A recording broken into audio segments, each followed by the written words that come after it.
The Philippines commits to engage the Asean bloc and China in diplomacy and mutually beneficial cooperation in the South China Sea while asserting the country's rights in the disputed waters. During the 28th ASEAN-China Summit on Tuesday, October 28, President Bongbong Marcos emphasizes that the Philippines' cooperation with China and the Association of Southeast Asian Nations can't exist alongside coercion.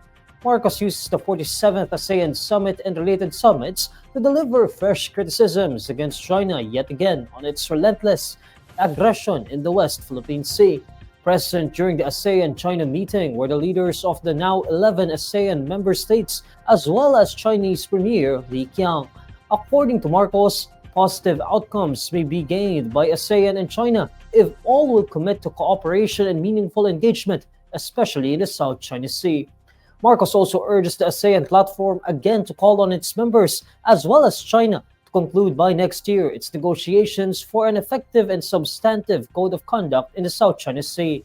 He says the code of conduct to be adopted should be consistent with international law, particularly the 1982 United Nations Convention on the Law of the Sea.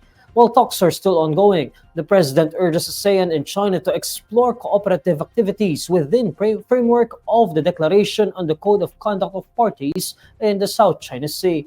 For the South China Sea to remain a sea of peace and stability, Marcos points out that nations should not lose sight of the importance of self-restraint. Marcos says the failure to restrain provocative and dangerous actions further threatens the peace and stability built over the years. After the summit, Presidential Communications Office Secretary Dave Gomez says Marcos had a brief chat with Lee.